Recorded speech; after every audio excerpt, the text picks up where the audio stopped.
तर दोन्ही पवार एकत्र येणार का अशी चर्चा सुरू आहे। नेमकं काय घडतंय आढावा घेऊया टॉप 9 बातम्यांमधून।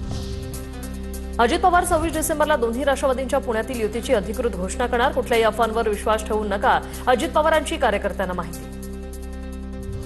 आम्ही एकत्र आलो, काका पुतण्या एकत्र आले तर काय वाईट आहे। आम्ही राजकीय नाही तर भावनिक दृष्ट्या पाहतो। दोन्ही राष्ट्रवादी एकत्र येण्यावर संजय राऊतांचं सूचक विधान। त्यांचा प्रश्न आहे, जर उद्धव आणि राज ठाकरे साहेब एकत्र येत आहेत तर काका पुतणे एकत्र आले तर आम्ही का टीका करावी। जर आम्ही एकत्र येतोय घरामध्ये कुटुंबामध्ये, म्हणजे राजकीय दृष्ट्या असेल, आम्ही राजकीय दृष्ट्या नाही, आम्ही भावनिक दृष्ट्या, तर ते एकत्र आले म्हणून त्यांच्यावर टीका करणं मला योग्य वाटत नाही। पुण्यातील महाविकास आघाडी अजित पवारांच्या राष्ट्रवादी सोबत नाही। पुण्यात अजितदादांची राष्ट्रवादी मविया सोबत जाण्याच्या शक्यतेवर संजय राऊतांचं विधान। त्यात काय घडतंय स्थानिक पातळीवर, खरं म्हणजे अशी युती झाली तर महायुतीत राहण्याचा अजित पवारांना अधिकारच नाही किंवा सत्तेत राहण्याचा अधिकार नाही। जिल्हा परिषदेत भाजप सोडून कोणत्याही पक्षासोबत युतीस हरकत नाही। पालिका निवडणुकीला शक्य होईल तिथे मनपा, म्हणूनच निवडणुकीला सामोरं जा। बैठकीत शरद पवारांच्या नेत्यांना सूचना। पुणे मनपासाठी अजित पवारांचा फोन आला होता। पुण्यात मविया म्हणून देखील आमचा प्लॅन तयार। काँग्रेसच्या सतेज पाटलांची माहिती। दादांचा फोन कोल्हापूर किंवा इचलकरंजीसाठी आला नसल्याचीही माहिती।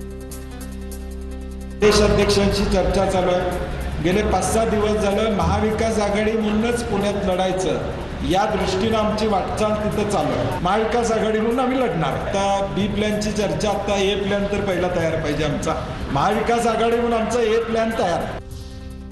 महाविकास आघाडीचे जागावाटप अंतिम टप्प्यात आहे। अजितदादा आणि आमच्या लोकांच्या चर्चा सुरू आहेत। प्रशांत जगताप यांचा राजीनामा आलेला नाही। काल त्यांच्याशी 2 तास चर्चा झाली। कार्यकर्ता हा केंद्रबिंदू ठेवून पुणेकर पक्ष निर्णय घेईल। सुप्रिया सुळे यांची माहिती। आणि त्याचबरोबर अजित पवारांकडचे काही लोक, आमच्याकडचे काही लोक, अशा सगळ्यांच्याच अनेक चर्चा चाललेल्या आहेत। शेवटी कार्यकर्ता हा केंद्रबिंदू ठेवून, पुणेकर हा केंद्रबिंदू ठेवून, पुण्याचा विकास केंद्रबिंदू ठेवूनच पक्ष निर्णय घेईल। माझी छाती फाडली तर अजितदादा दिसतील असं प्रशांत जगताप म्हणायचे। सुभाष जगतापांची टीका। तर दोन्ही राष्ट्रवादीच्या बैठकीत एकत्र लढण्यावर चर्चा झाली। सुभाष जगतापांची माहिती। त्यावेळेस सगळी सत्ता दादाच पाहत होते, सगळे निर्णय कोणते घ्यायचे वगैरे। त्यावेळेस प्रशांत जगताप तर भाषण आहे जनरल बॉडीमध्ये की माझी जर छाती फाडली तर त्याच्यामध्ये अजितदादा दिसतील। अरे, आणि आता तर वेगळी भूमिका आहे, म्हणजे तुम्ही स्वार्थी किती आहात। जागावाटप होईपर्यंत तुमच्या पक्षातील आमचे प्रवेश रोखा। काँग्रेस आणि पवारांच्या राष्ट्रवादीची अजित पवारांना अट। पुण्यात काँग्रेस अजित पवारांना 70 जागांचा प्रस्ताव। काँग्रेसने यादी अजित पवारांना पाठवली। 2 राष्ट्रवादी एकत्रित याबाबत निर्णय घेणार असल्याचीही माहिती। आता पाहूया कसा सुरू आहे निवडणुकीचा रणसंग्राम, त्या संदर्भातल्या टॉप 9 बातम्या। राज्यभरातील विजयी नगराध्यक्ष आणि नगरसेवकांसह उपमुख्यमंत्री शिंदे बाळासाहेबांच्या स्मृतिस्थळावर। बाळासाहेबांना अभिवादन करत शिंदेंकडून शक्ती प्रदर्शन। राष्ट्रवादीच्या शरद पवार गटाच्या निवडणूक प्रभारींची नेमणूक। मुंबईची जबाबदारी रोहित पवार तर पुण्याची जबाबदारी सुप्रिया सुळेंवर। पिंपरी चिंचवडची जबाबदारी रोहित पवार आणि अमोल कोल्हेंवर। नाशिकमध्ये चर्चेच्या फेऱ्यांमध्ये अडकली महायुती। 122 जागांपैकी शिवसेनेची 45 तर अजित पवारांच्या राष्ट्रवादीची 30 जागांसाठी मागणी। स्थानिक नेत्यांचा कल स्वबळावर लढण्याचा, राज्यातून मात्र महायुती करण्याच्या सूचना।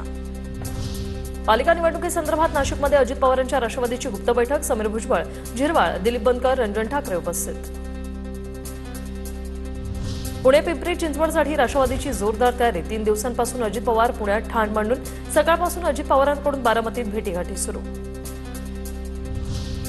बूट पॉलिश नौटंकीला जनता भुलणार नाही। कामगार तोच बूट सरकारवर भिरकवणार। अमित साटमांच्या बूट पॉलिशच्या व्हिडिओवरून गजानन काळेंची टीका। मुंबई भाजपकडून उद्धव ठाकरेंना धक्का। घाटकोपर पश्चिमचे संजय भालेराव आणि माजी नगरसेविका अर्चना संजय भालेराव यांचा ठाकरे गटाला रामराम। भाजप मुंबई अध्यक्ष अमित साटम यांच्या नेतृत्वात केला प्रवेश। पुण्यात 2 माजी नगरसेवकांचा ठाकरे गटाला रामराम। माजी मंत्री शशिकांत सुतारांचे पुत्र पृथ्वीराज सुतार आणि माजी नगरसेवक संजय भोसले यांचा भाजपमध्ये प्रवेश। मुरलीधर मोहोळ यांच्या उपस्थितीत पक्षप्रवेश। दोन्ही नेते पुणे पालिकेतील माजी गटनेते। छत्रपती संभाजीनगरमध्ये ठाकरेंच्या शिवसेनेला भाजपचा धक्का। ठाकरे सेनेचे महानगर प्रमुख राजू वैद्य यांचा भाजपात प्रवेश।